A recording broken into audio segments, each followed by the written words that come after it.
Good evening, Enlightened. I am Augusta Savage. I am a sculptor. And if we will advance the slide, I want to show you the piece that I am most well known for. This is the harp. It is sitting on the grounds of the New York World's Fair, 1939, and it is in front of the Contemporary Arts Pavilion building. I named this piece, Lift Every Voice and Sing. However, the design commission at the fair thought that was a bit long, so they just used the harp. I hate that, but that's what it is, yes. Now, a lot of people ask me, Augusta,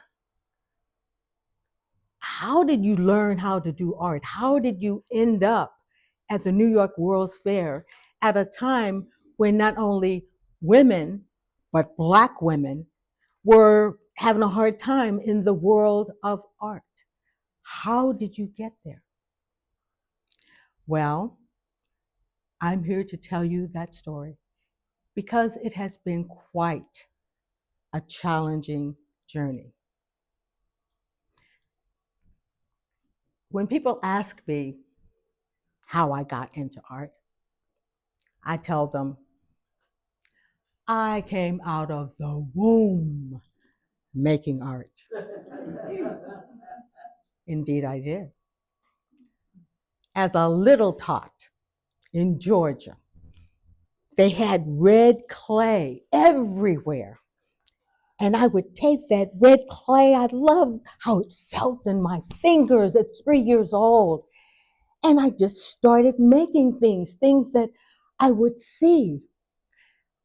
My friends, while they were making mud pies, I was making figures, chickens, cows, horses, anything that I saw. My favorite, little ducklings, I called them. I was so proud of them. I would take them. I would try to decorate the house with them. I would go outside and put the little ducklings here and there. But my father was a Methodist minister, a very devout Christian. And he looked at those images that I was so proud of. He looked at them like they were evil, graven images, that they violated the 10 Commandments. And so he forbid me to make those things. But I'm telling you, I came out of the womb. I couldn't stop. What I did do was I would hide them, right? But my father would look for them, and whenever he found them, I got a whipping. Some days I got up to 4 whippings a day because he was just that devout. But I didn't give up. It was in my DNA. So in high school, my teachers were impressed with what I was able to do. They hired me, gave me a part-time job to teach the other students. And you know, all of you know, when you teach, you really learn. Isn't that right? I really learned. I took chances, and they were successful at just trying to make things that I taught other people to make. In 1919, my parents, we all moved to West Palm Beach, Florida. What an amazing move. In that town, they had a county fair. And at that county fair, people had stalls.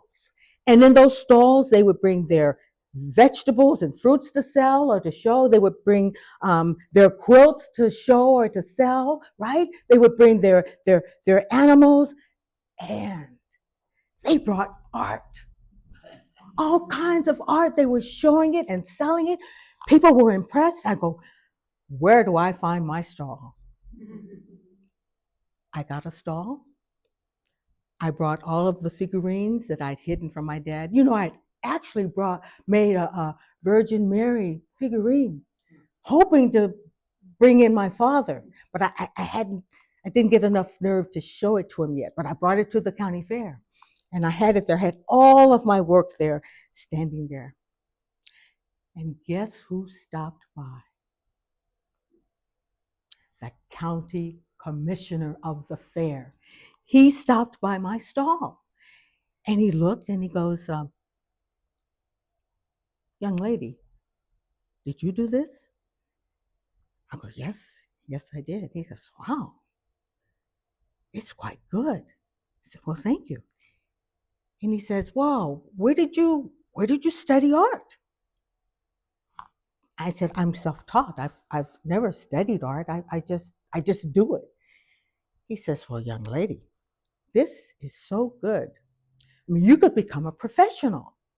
You should go and study art. You really should. That was music to my ears. And guess what? I couldn't wait to come home and tell my daddy. I said, Dad, I said, oh, and to top it off, you know, at the end of the day, they give an award for the best of everything, the best vegetables, the best quilts. I got an award for the best original art. Yes. The prize was $25, which is a lot of money back in 1919, and a blue ribbon. I ran home with my blue ribbon and my money. And I said, Dad, look at what I won at the fair. Look at this. People came, the county commissioner looked at my work. They didn't think it was evil or bad or graven images or anything. Dad, they thought I had talent. They were impressed. The county commissioner, he suggested that I go to school to study art. And he was really impressed with my Virgin Mary, which I made that I never showed you. That won him over. That won my dad over. He says, Gussie, that's what he called me. He said, I didn't know. I just didn't. I said, well, Dad, I want to go study art. He said I should. He said, Gussie, I'll support you in whatever you decide to do. Daddy is so sorry. But we'll work with you for whatever you want to do. That was music to my ears. A few weeks later, that county commissioner, he became not only my mentor, but my patron. And he had me do a portrait bust of him. He thought I was that good. Yes. And we talked, and he encouraged me to go to school, and I made up my mind to do that. But I took a little detour. I decided I wanted to go to Jacksonville, where there were other people there that might be interested in having a bust made also, and the more the better that I could make and show. So I went to Jacksonville, Florida. I had all these big ideas, but it didn't work out quite the way I planned. But there's always a silver lining, because when I was in Jacksonville, I met James Weldon Johnson. Now, James Weldon Johnson is the father of the Black national anthem, known as the Negro national anthem, them lift every voice and sing. At that time, he was a young lawyer and he was working at the NAACP, and we became fast friends. We had a lot in common, and he believed in me and was really excited about what I wanted to do. So when I got back home, I got to packing. I had my little suitcase. I had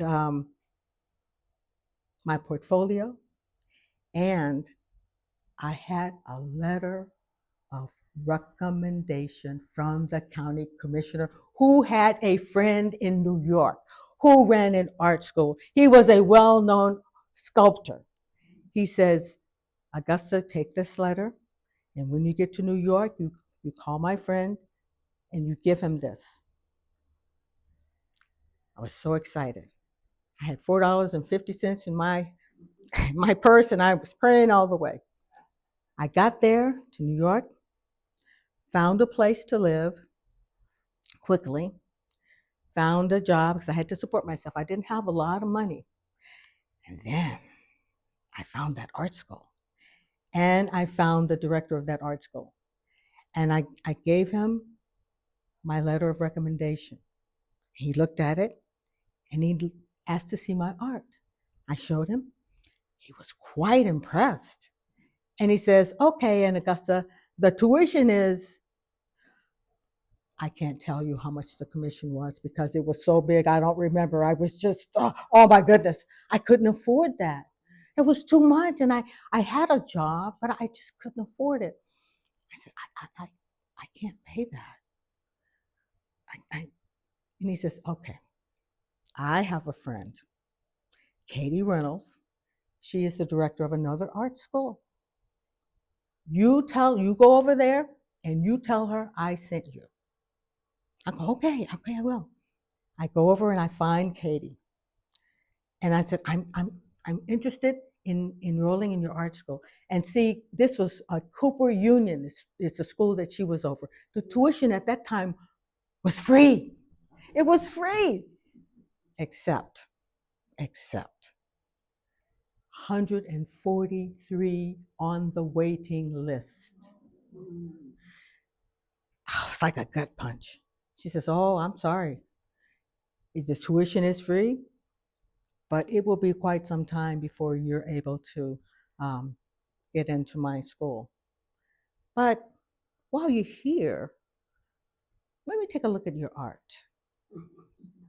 So I took it out, and it just so happened, ever since I got to New York, I had been working on another portrait bust, right? And I finished it the night before. And so I took that out along with some other things that I brought with me. I became number one on that waiting list, right then and there. She was so impressed with my art. And I was so thrilled to be in her school. And what I wanted to do, and she was right with me on this, to really hone the portrait busts of African Americans, because a lot of them were just so stereotypical and dehumanizing. And I wanted to have a chance to do that, to show that they can be beautiful. She was with me on that. I enrolled at Cooper Union. It was a 4-year program, getting a BA in art. I finished it in 3 years. And I learned so much. She was so supportive. And I worked so hard. I would go to the libraries, and I did the Du Bois after I finished. I did his bust, and I did Marcus Garvey. And I was starting to make a little bit of a name for myself. Then I discovered there was some information that came out. There was a scholarship for 100 women all across the United States, just 100, to study for 1 summer in Paris, France. I said, well, I'm going to apply for that. I don't know what's going to happen, but I'm putting it in. So I do. Put all my best work in. And I wait. Got my letter. I'd been accepted. I was one of the 100 women who would be studying in Paris, France for a summer. I was so excited. And how we would get there is we would take a boat over, a ship, and then we would get to the school and we'd get our room and we'd start the Fontainebleau school in Paris. So I'm getting my clothes together, and I've told all my friends that I'm going to Paris to study art and all this. Yeah. Then I get this letter.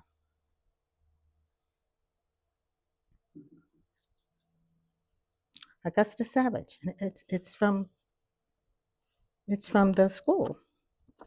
Okay. I've already been admitted. So what's this? I get some additional information.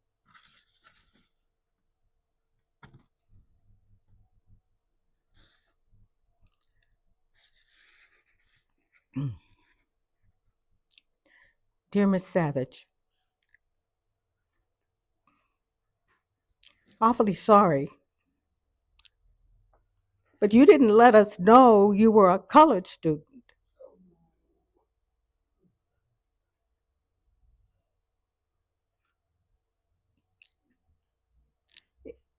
It would not be wise to have a college student at such a school as Fontainebleau among the 100 students to be enrolled.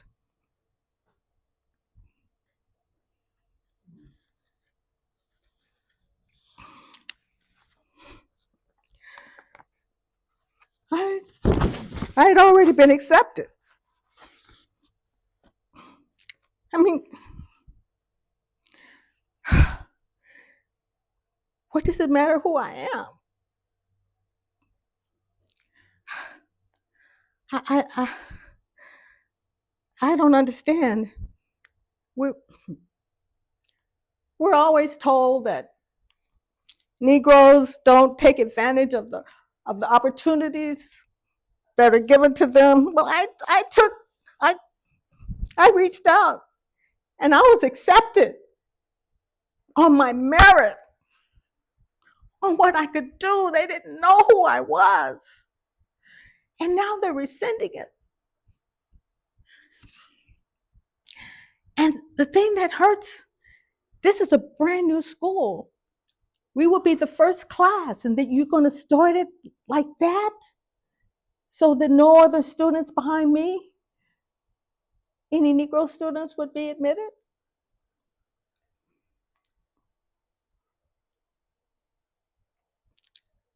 After a while, I collected myself. I've got to fight this. It's just not right.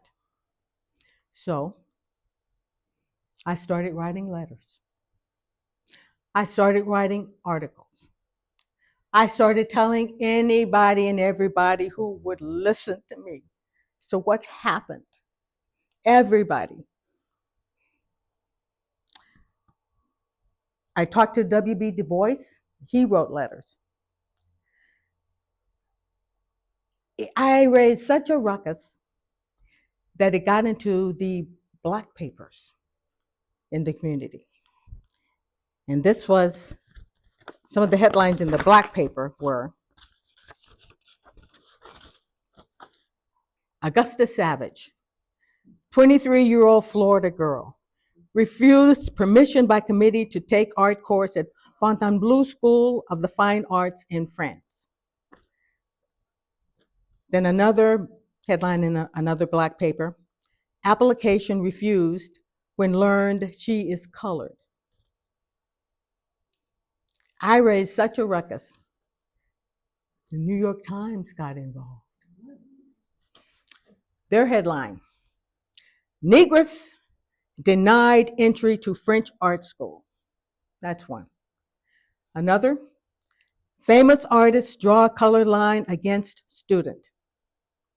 And the last headline, the color line in art. New York Times. That got people's attention. Another thing that got people's attention, now there were two committees that were admitting people. There were 7 people on the American side, all men, who they were in charge of actually admitting the students, looking at your application and making the admissions. Then there was another committee of 7 people, they were French. They were involved in making the curriculum. One of those 7 men on the American side Harmon McNeil, after he saw all those headlines in the New York Times, he reached out to me, and he reached out to his committee people. And he said, this isn't right. And it's embarrassing that we would do something like this. It's not right. And I'm not going to be a part of it. Mr. McNeil reached out to W.E.B. Du Bois, and together they came to me. And Mr. McNeil offered to teach me in his studio, one-on-one, for a whole year. Not a summer, an entire year. He offered to do that for me. And I definitely took him up on it. Was in France, but it was a whole year of one-on-one. And I benefited tremendously from that. That was 1923, 1924. You know, when you are up against challenges and you think someone has really done you wrong, you're driven. I'm going to show them. I'm going to show them. I was driven like none other. Not going to be held back. I'm not. I'm put everything I've got into this. Everything I've got into this. And I did. I did exhibits. I did libraries. I did social clubs. Everything. I was everywhere, showing my art, making a name for myself in New York during the Harlem Renaissance. People were taking note of what I could do. And the one piece of art that was my ticket to France and eventually, next slide, this was my ticket. This was a big success in the art world. People noticed this was different. This was like none of the other portrait busts of African Americans. This was sensitive. This was expressive. This was beautiful. This was a little beautiful black kid. This is beautiful. He was modeled after my nephew. I called him Gamin. Made the cover of Crisis, and then some of the other big world art names got a hold of this.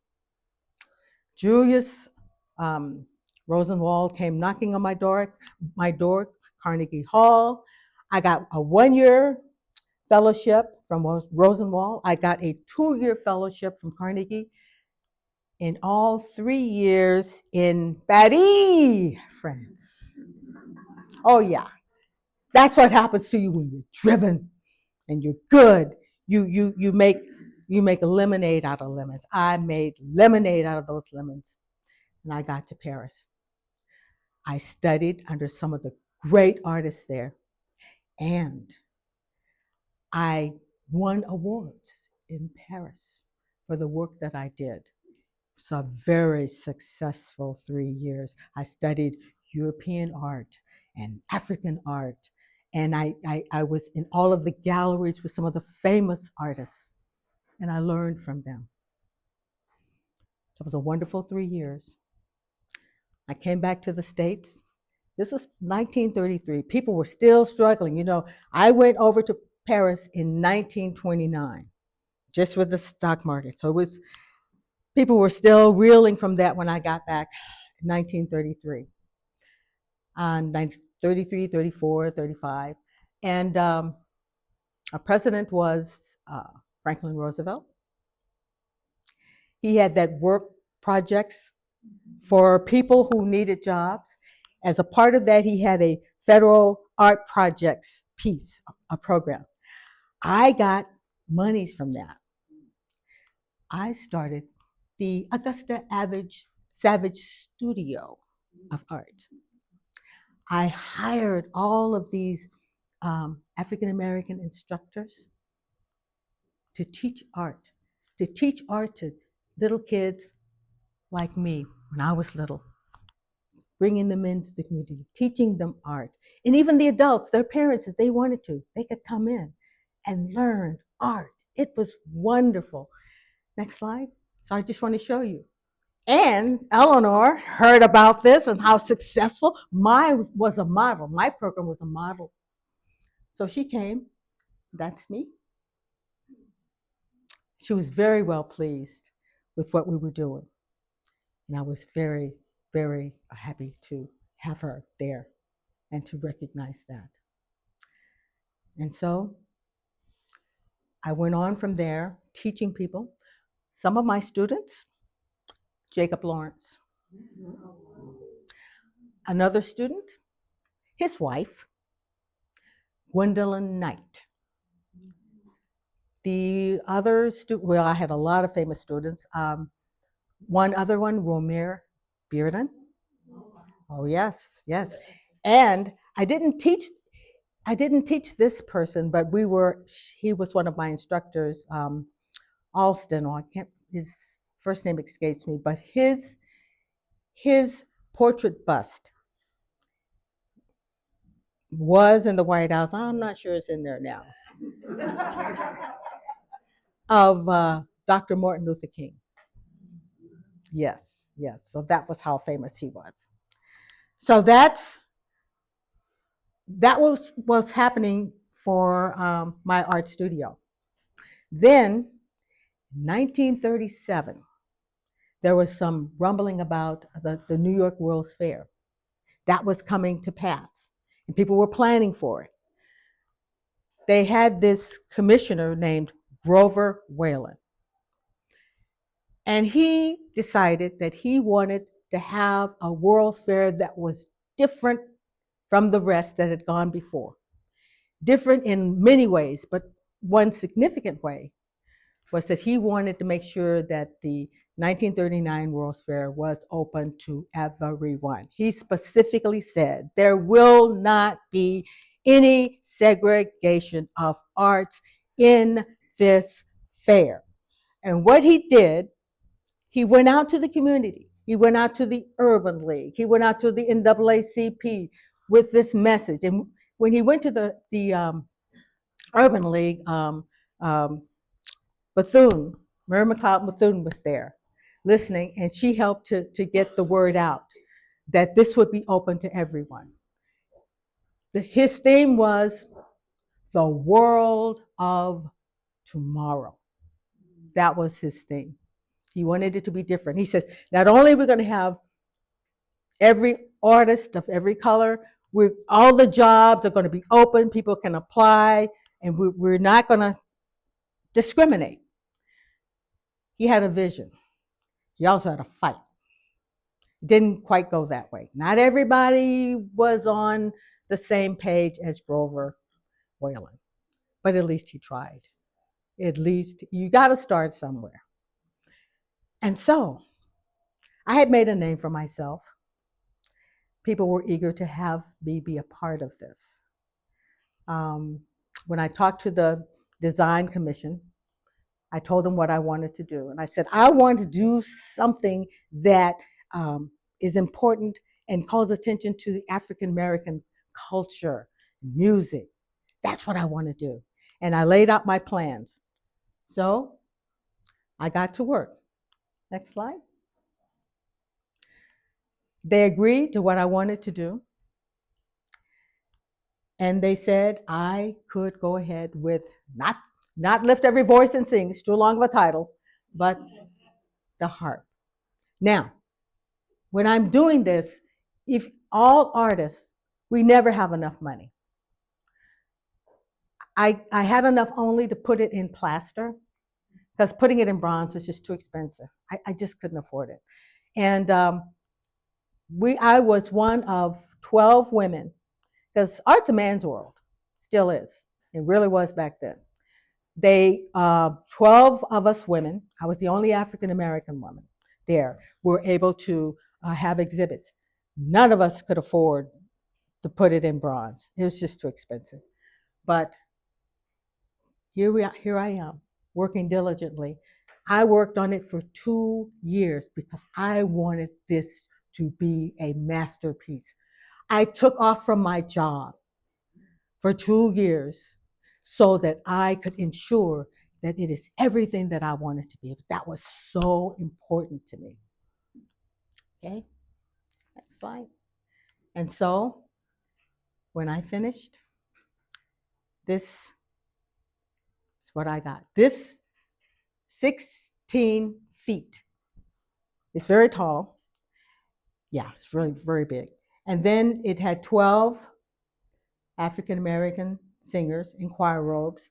And of course, their bodies are the strings on the harp. The harp bass, the hand and the arm, the hand of God.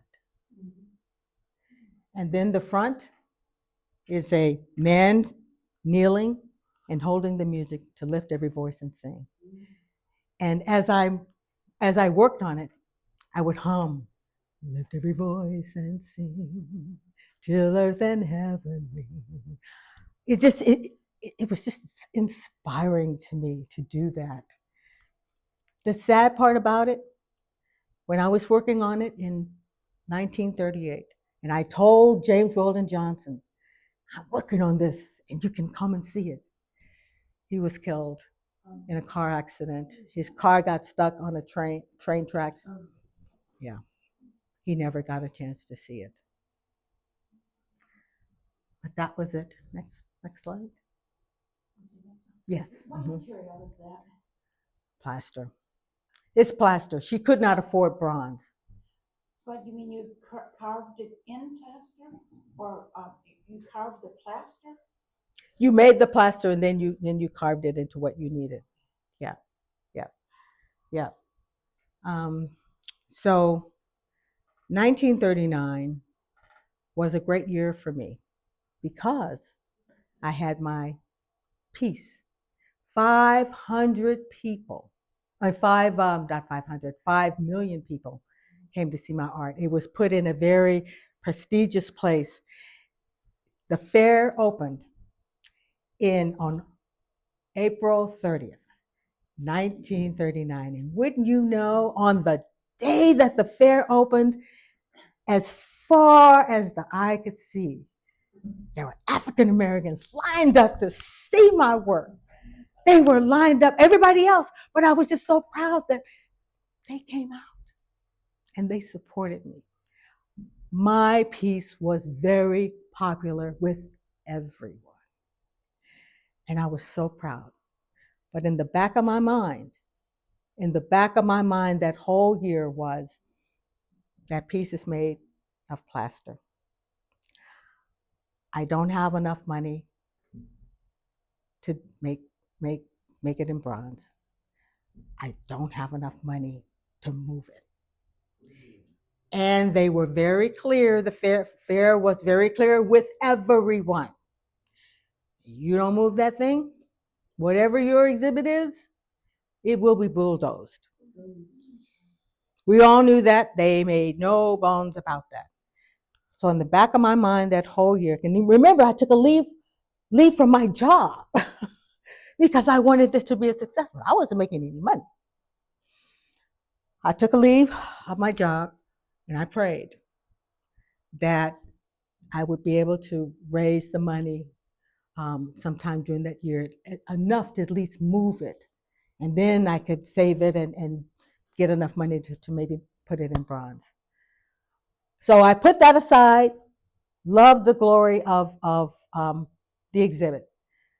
The other high thing about 1939, what you see here,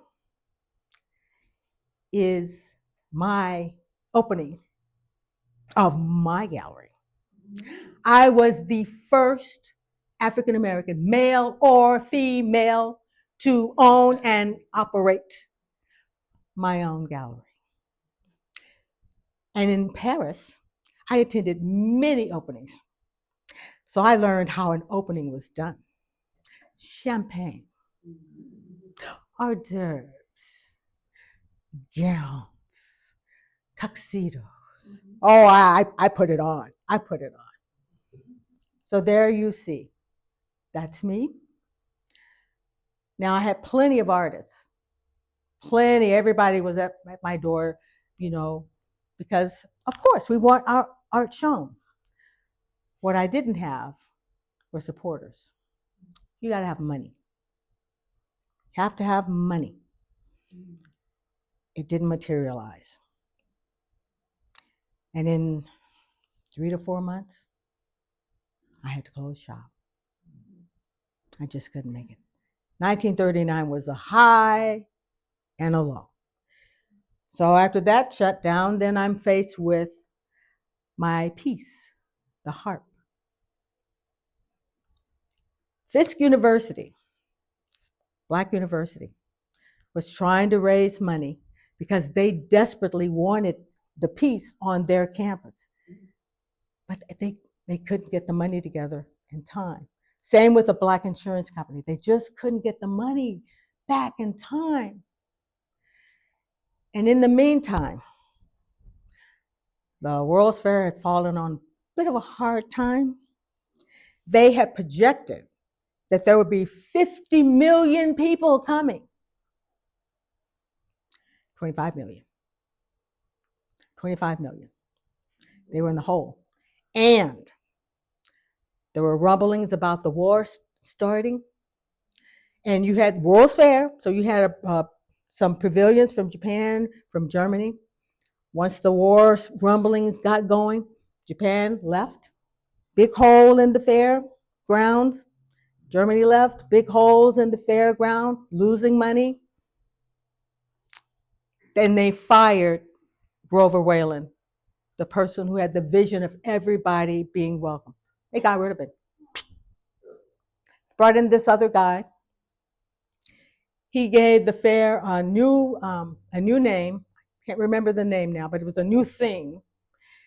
Basically, it became a huge country fair, a national country fair, not a World's Fair, because they were losing money.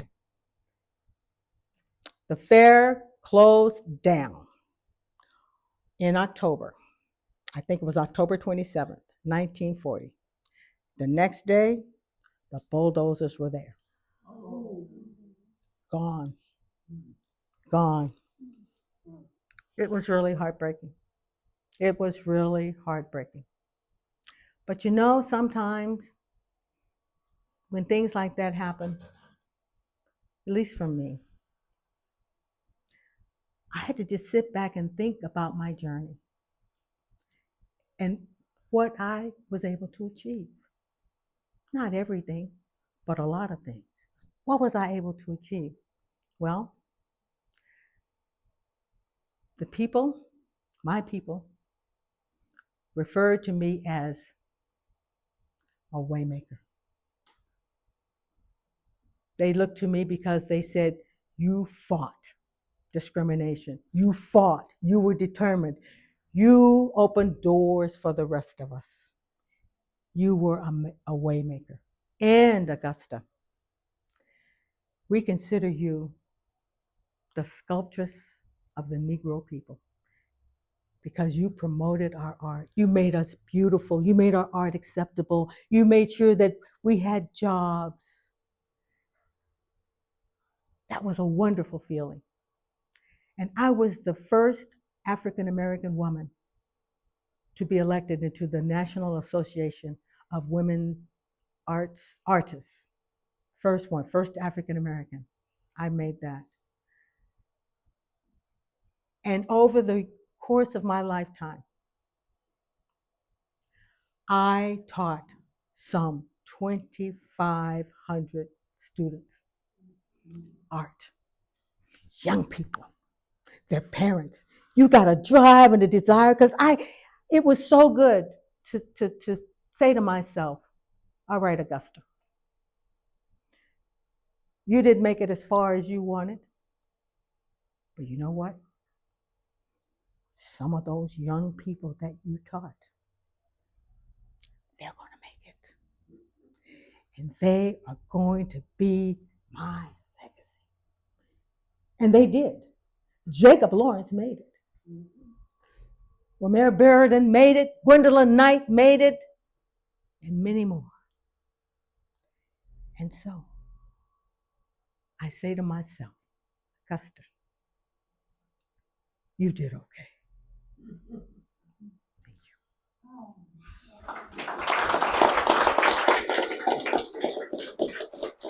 And the last slide is Augusta. Oh, those are my kids learning art. Yes, yes. Those were her children? No, those are the kids she taught. Oh, the kids she Mm-hmm. taught. I claim them all. Yes, yes, that's me. Yes. I think we're still reeling from the loss of the harp. Because you'd think now they would have a way that they could make it, with the pictures, you could redo it. Has anybody tried that?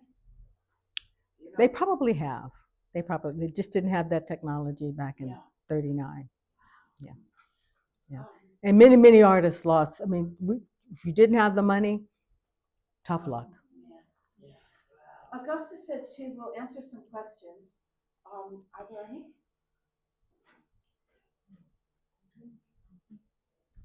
When did you die?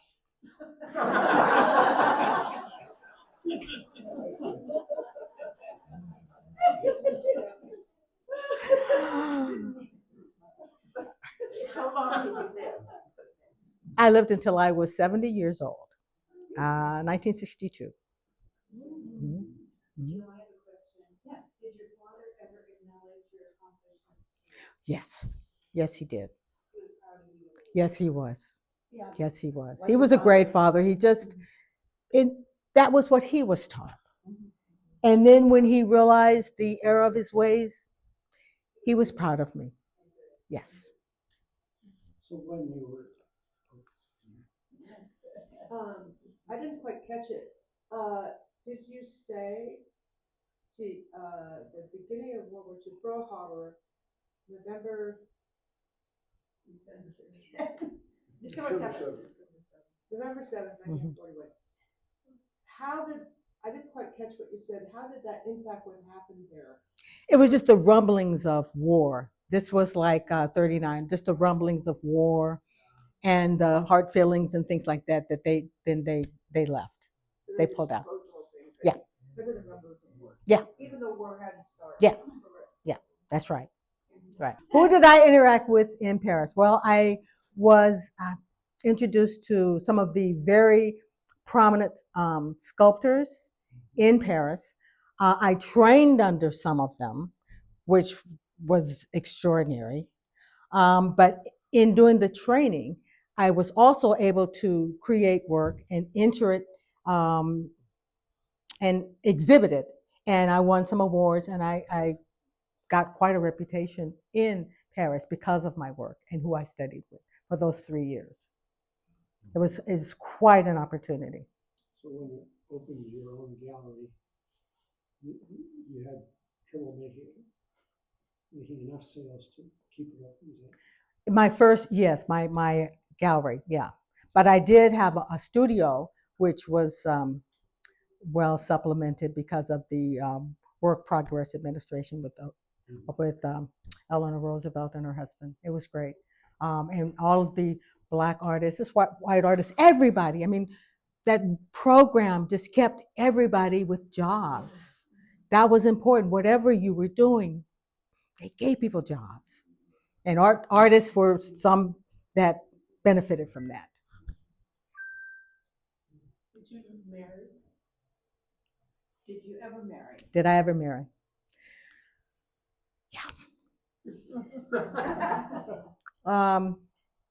My first marriage, because I was not quite happy because of the art situation. So I married at 15. Yeah, I married at 15 years old? 15 years old. Mm-hmm. And I had a daughter, Elaine, and he died. And so then I remarried, maybe 5 6 years later, maybe 1920, 21. I remarried. My first husband's name was Moore.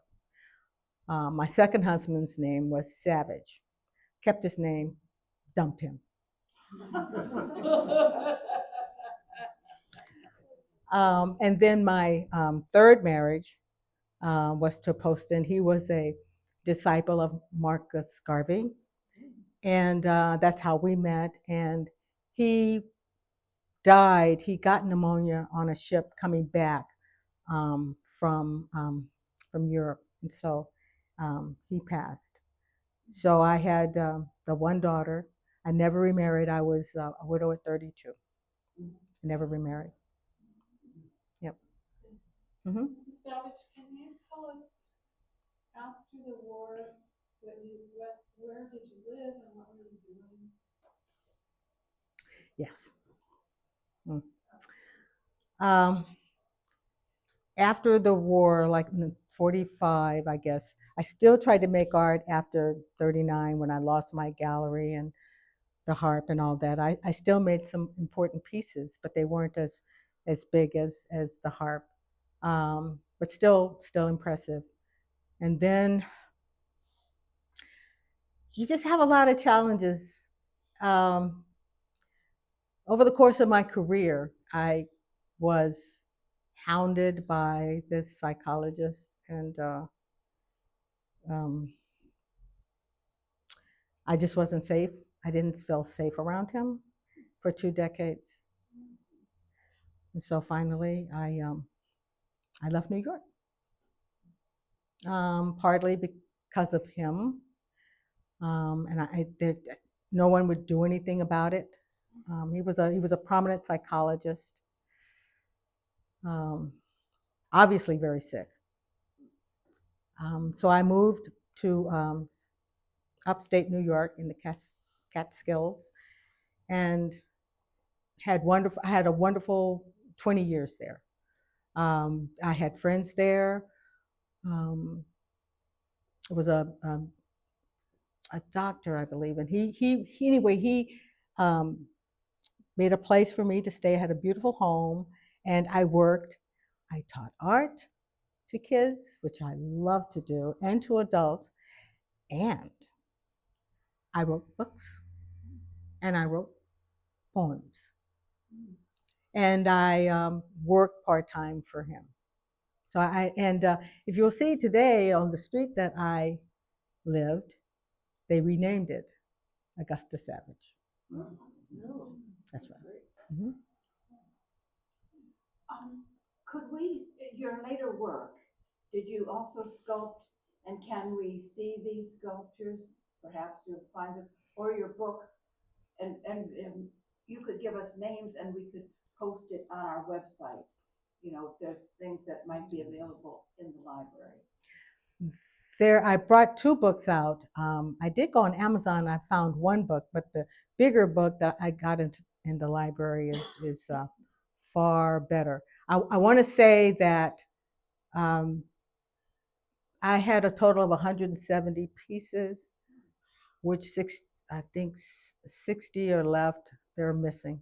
Mm-hmm. Yeah, it's not quite known what happened to all of them. I don't know.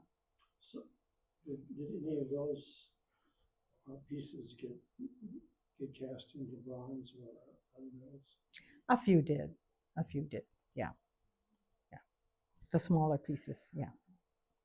So are they in museums or are they owned by people? Schomburg, you can go, her biggest collection is in New York at the Schomburg Museum, so if you want to explore her art, most of it is there.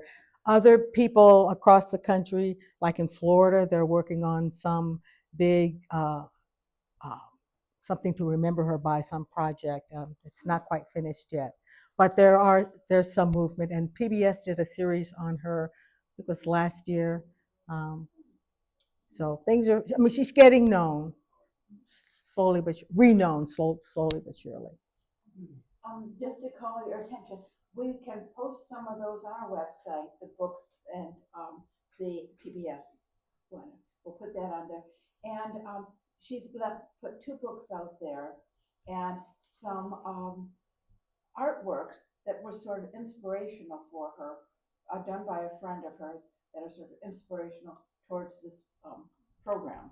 Yes. And you can just enjoy Yes. them. Look at those. I brought those just because the words on the cards really illustrated the depths and the challenges that she had, but how art helped her get through those challenges, as it can with any of us. It can help us. So just take a look at it. It was inspiring to me. So Thank you again.